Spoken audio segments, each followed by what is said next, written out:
Jusqu'où peut aller un pervers narcissique ? L'emprise psychologique exercée par un manipulateur pervers sur sa proie dépasse souvent l'entendement, à tel point que, même une fois la toxicité de la relation décelée par la victime, elle peut encore douter du bien fondé de la fuite en tant qu'unique solution. Mais lorsque le choix d'abandonner son bourreau n'est pas encore clairement engagé, une question cruciale doit être posée. Jusqu'où peut aller un pervers narcissique dans la destruction de l'autre ? Voici quelques pistes destinées à alerter.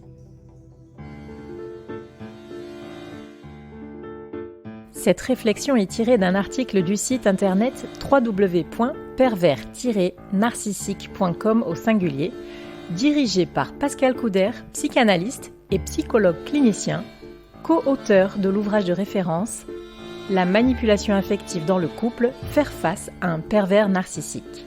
Depuis plus de 20 ans, Pascal Couder et son équipe de thérapeutes spécialistes des questions autour de la manipulation sentimentale prennent en charge les victimes de PN francophones partout dans le monde grâce à la vidéoconsultation. Rendez-vous sur www.pervers-narcissique.com au singulier pour accéder gratuitement à une multitude de ressources précieuses. Rester avec son bourreau affectif et s'enfoncer encore plus. Le PN dispose de tout un arsenal de techniques manipulatoires pour faire de sa victime une marionnette docile dont le jugement est altéré. Entre le contrôle pris subrepticement, l'isolement instauré sans en avoir l'air et le dénigrement instillé minutieusement, la proie finit par accepter sa situation comme étant, si ce n'est normal, du moins supportable. Mais une fois le système pervers mis en place, perdure-t-il sans changer ? Être tenté de supporter la relation avec son PN. La relation toxique dure souvent depuis de nombreuses années, alors pourquoi ne pas continuer ? C'est ainsi que la personne subissant les manipulations perverses de son conjoint ou autre, même une fois qu'elle a pris conscience de la dimension néfaste du lien qui les unit, peut malgré tout minimiser la situation et décider de rester. Elle peut tenter de se rassurer en se disant que son sort n'est pas si terrible que cela et qu'elle pourrait bien tenir jusqu'à la fin de ses jours sur ce mode de fonctionnement qu'elle endure déjà depuis un certain temps. Parfois, elle pourra se leurrer en invoquant que c'est mieux pour les enfants, ce qui n'est évidemment pas le cas, ou que ce serait trop compliqué de bouleverser toute sa vie. Surtout si à la dépendance affective s'ajoute la dépendance financière qui complique la matérialisation du projet de départ. Mais tous ces arguments éludent un problème de taille. Le pervers narcissique évolue et pas dans le bon sens. La mise en place de la soumission affective. La perversion pathologique du manipulateur tient surtout à sa capacité à maintenir la victime sous emprise. C'est pourquoi il ne va pas systématiquement vers la violence physique, surtout au début, qui pousserait l'objet de son emprise de démolition à s'échapper. Ce serait l'inverse de l'effet escompté, puisque le PN se nourrit de sa proie et ne renonce jamais à elle tant qu'elle n'est pas vidée de sa substance. Le manipulateur vicieux se contente d'acculer sa cible pour exercer sur elle une pression psychologique si insidieuse qu'on ne voit rien venir, ni de l'intérieur, ni de l'extérieur de la relation. Et l'étau continuera lentement, mais sûrement, de se refermer jusqu'à broyer la personne qui l'enserre. Le pervers narcissique est suffisamment stratège pour ne pas aller trop souvent trop loin, usant principalement de la confusion que provoque son comportement entre chaud et froid. Les techniques de manipulation les plus souvent observées résident dans 1. Les injonctions paradoxales ou la double contrainte qui mettent la proie en échec perpétuel.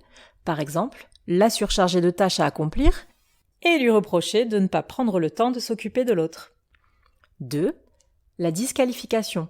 Procédé qui oppose un déni total au ressenti de la victime, au point qu'elle ne sait plus se fier à son instinct. À la clé, la dévalorisation s'installe, tout comme l'inertie qui rend la prise de décision impossible. La personne se sent abandonnée, rejetée, trahie, coupable, et l'estime de soi est largement mise à mal. Le dénigrement est tel que la honte et la culpabilité l'empêchent de communiquer avec l'entourage, et l'isolement social est quasiment inéluctable. Vider la proie de sa psyché par la manipulation. Ce qu'il faut comprendre ici, c'est que la domination progressive est en fait un engrenage qui cause des dommages extrêmement douloureux à la victime. Et ces blessures peuvent s'avérer si insupportables que la proie, vampirisée et drainée de son énergie vitale, peut aller jusqu'à la dépression, la mélancolie, puis, dans les cas les plus graves, le suicide. Bien entendu, toutes les personnes qui vivent sous l'emprise d'un PN ne sont pas destinées à en mourir. Mais il faut garder en tête que la dangerosité croissante de l'individu nocif peut les amener jusqu'à cette extrémité après des années d'usure. Le problème, c'est qu'avant d'en arriver là, il y a toute une palette de dégâts plus ou moins réversibles qui peuvent atteindre fortement l'objet de convoitise du manipulateur machiavélique. Ce qui est certain, c'est qu'on ne vieillit pas main dans la main avec un PN. Soit on le quitte, soit on s'éteint sous son joug. Il n'y a pas d'issue heureuse à la relation toxique, ou du moins tolérable. En restant auprès de son tortionnaire, on s'expose à un état de stress et d'hypervigilance épuisant et néfaste qui se manifestera sous la forme d'anxiété, d'angoisse, de troubles du sommeil, de crises de panique et de différents symptômes causés par les divers traumatismes subis. Quand la bête se déchaîne, le pervers narcissique est chaudé. Bien qu'expert dans l'art de la persuasion et de l'asservissement, il arrive que le PN perde le contrôle de la situation et donc de lui-même. Typiquement, cela advient lorsque son jouet, c'est-à-dire son souffre-douleur, lui échappe. Cette situation, parfaitement intolérable pour le porteur de failles narcissiques, est un véritable affront qui doit être puni. Ne nous méprenons pas, ce n'est pas parce que le prédateur va certainement redoubler de rage envers la victime qui essaie de se sortir de l'oppression qu'il faut renoncer à partir, bien au contraire. On ne le dira jamais assez. Un pervers narcissique doit être quitté au plus tôt et sans le moindre doute ni remords. L'atteinte physique et psychologique à la personne. L'un des cas les plus dramatiques de mise à mal psychologique serait le meurtre par incitation au suicide. Mais il y a aussi la violence physique, les sévices sexuels, le harcèlement moral, les violences verbales qui peuvent avoir raison de la volonté de vivre de quiconque subit de manière répétée ces agressions. Certains manipulateurs narcissiques seraient même allés, selon les dires de leurs victimes, jusqu'à tenter de les faire interner en psychiatrie contre leur gré. L'atteinte morale ou comment détruire l'image sociale. Lorsque certaines personnes s'avèrent plus coriaces face aux attaques incessantes de leur harceleur, il n'est pas rare de constater que celui-ci peut trouver un autre moyen de faire souffrir sa proie.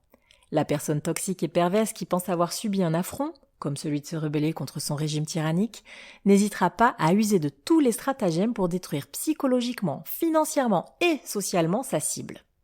Cela pourra très souvent se manifester sous la forme de diffamation au travail. En effet, menacer l'emploi de quelqu'un, c'est le précariser, et donc le fragiliser, et le rendre plus enclin à la dépendance, socle des manipulateurs psychologiques. Il y a aussi la tendance croissante au dénigrement sur les réseaux sociaux qui fait partie des grands classiques des prédateurs narcissiques, ceux-ci ne se contentant plus de détruire l'image sociale de leur cible uniquement dans les cercles d'amis et de proches. Et quand la volonté de nuire est incontrôlable, l'humiliation publique devient une arme redoutable. Photos de nu, photomontage et même piratage de comptes internet dans le but d'incriminer la victime ne sont malheureusement pas des procédés rares pour faire plier les volontés les plus résistantes. L'aliénation parentale quand les enfants deviennent l'instrument de vengeance. Parmi les expériences les plus douloureuses et les plus fréquemment infligées aux victimes de pervers narcissiques dans le cadre de la famille, il y a l'instrumentalisation des enfants du couple. Dans ce schéma pervers, il y a le combat pour la garde des mineurs qui place les enfants au cœur d'une guerre sans merci, dont l'enjeu est la vengeance perpétuelle contre l'autre parent. C'est une situation dramatique qui non seulement instaure une aliénation sans limite de durée, mais qui fait des ravages sur de tout jeunes êtres en pleine construction de leur personnalité. Lorsque l'envie de quitter un pervers narcissique avec qui l'on a eu des enfants commence à se manifester, il est fortement recommandé de se faire accompagner au plus tôt psychologiquement parlant.